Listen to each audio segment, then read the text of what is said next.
Existem filmes que logo que começam você já saca que vai se conectar intensamente a ele e aproveitar aquela experiência ao máximo.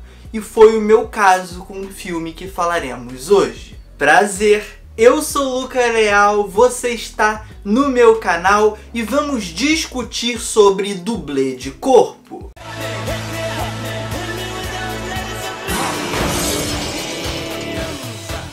Um ator de filmes B acaba de perder o emprego e a namorada. Ele se encontra desamparado, até que um recém-conhecido lhe oferece uma oportunidade: cuidar de uma mansão por 5 semanas. Ou seja, agora ele tem um lugar para ficar e vai aproveitar uma série de luxos.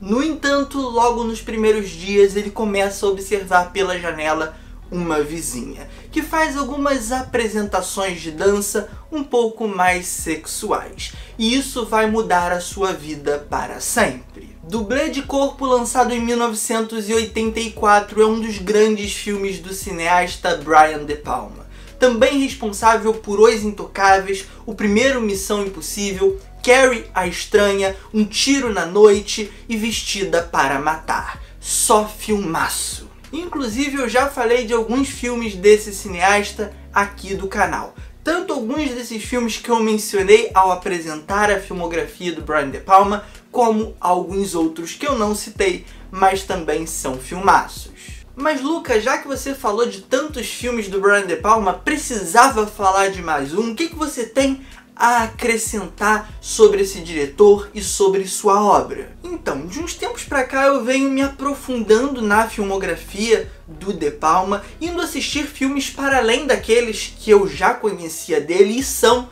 os mais celebrados. E cara, eu tô cada vez ficando mais deslumbrado e tendo mais coisa a acrescentar sobre ele. É um cineasta com um repertório muito vasto, de filmes muito distintos. Ele vai do terror sobrenatural a um filme com uma pegada mais cômica, passando pelo cinema de máfia e pelo suspense clássico. E aqui na minha crítica de Dublê de Corpo, que já se tornou o meu filme favorito dele, eu quero voltar em especial em um ponto que eu citei na minha crítica de Olhos de Serpente. Quero ir além do que eu mencionei lá e explicar para vocês alguns termos, como por exemplo o que é o maneirismo. Afinal, Brian De Palma é considerado um cineasta maneirista. E eu vejo muitas pessoas se utilizando dessa expressão de forma errada. Muitos usam a palavra maneirismo como um sinônimo de mania.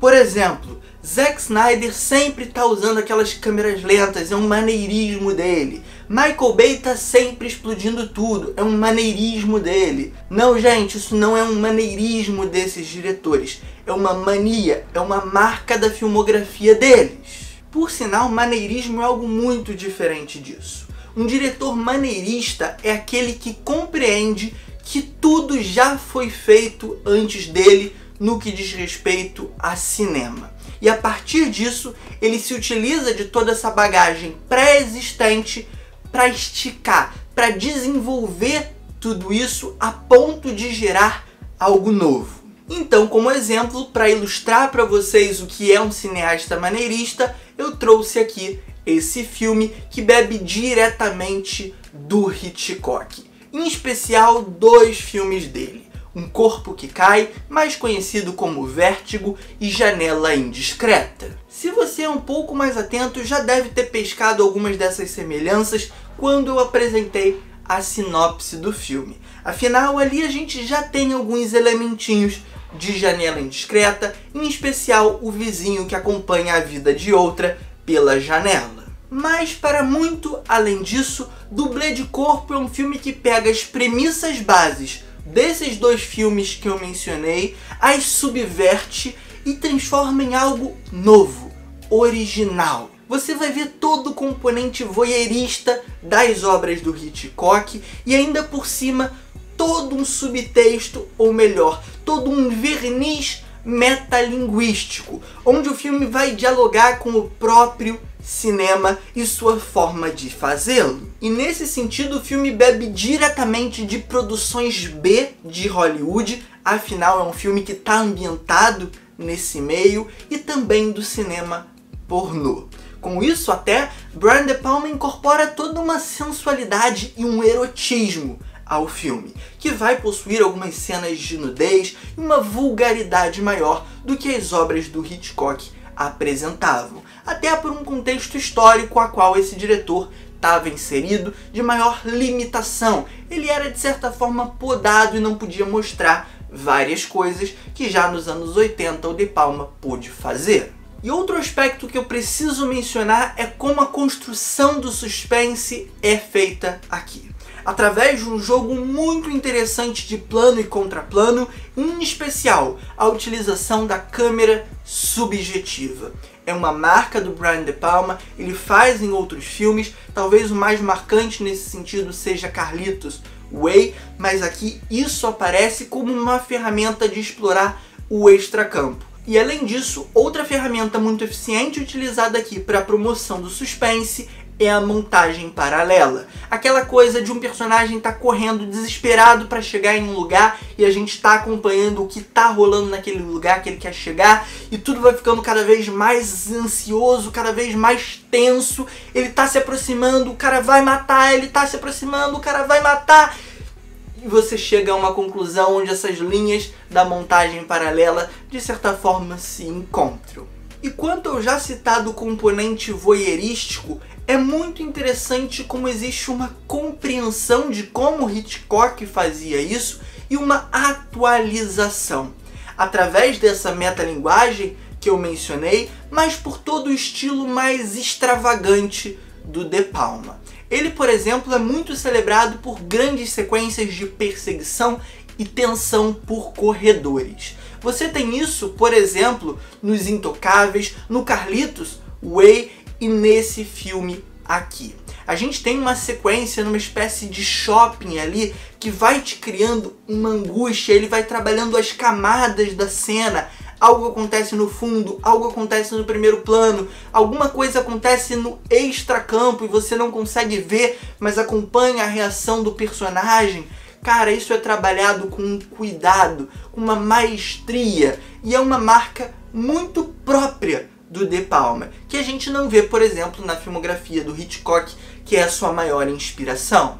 E no que diz respeito a essas quebras narrativas propostas pelo diretor, a gente também tem um trabalho bem ousado da fotografia. Não só nessas cenas de perseguição, mas em outros momentos onde ele se utiliza da iluminação e da cor de forma um pouco mais marcada. Me lembrando um pouco o cinema europeu de terror dos anos 80 e 70. Mais especificamente, os diálogos. Inclusive, essa é uma característica ainda mais marcada, ainda mais predominante em outro filme dele, O Vestida para Matar, que eu até ponderei em fazer uma crítica aqui ou não, mas dei prioridade para dublê de corpo.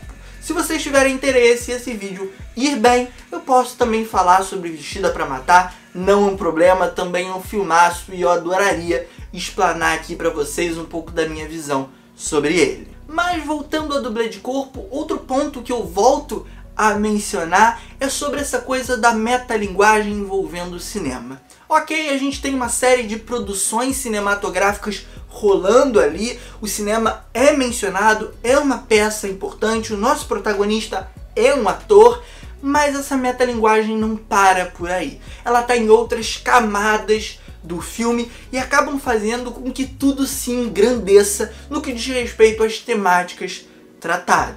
É um filme sobre esse voyeurismo que eu mencionei, mas também é um filme sobre interpretação, representação de papéis e sobre a mentira do próprio cinema. Afinal, o cinema é arte de enganar. Você entra na sala predisposto a acompanhar uma história que você sabe não ser real. E ainda assim você se emociona, você chora, você ri, você é cativado por aquilo. E é justamente esse viés que o De Palma domina tão bem e vai explorar aqui em múltiplas camadas, como eu pontuei. Existe tanto um subtexto um pouco mais oculto, como uma frontalidade nessas discussões, que elevam o nível do filme e podem até gerar um estranhamento para um ou outro, mas que para mim caiu como uma luva.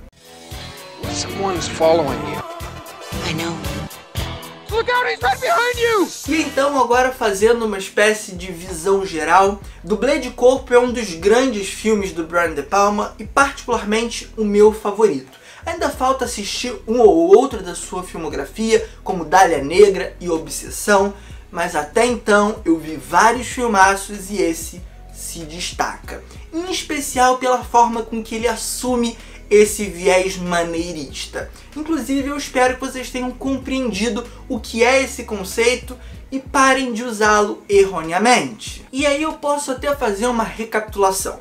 O cineasta maneirista é aquele que compreende que tudo no que diz respeito ao cinema já foi produzido antes. Então ele se aproveita de toda essa bagagem, de todo esse arcabouço histórico construído por diretores que vieram antes dele, para trabalhar esses conceitos, trabalhar essa linguagem e a esticá-la. E o que eu quero dizer com a esticá-la? Talvez a exagerar mais, talvez combinar com outro estilo que não está intimamente conectado, ou melhor, naturalmente conectado. E a partir dessa química, dessa mistura de referências, gerar algo original, gerar algo novo. E o Brian De Palma é o cineasta mais marcante quando a gente vai falar do maneirismo. A forma com que ele bebe do cinema do Hitchcock é brilhante, é lindo.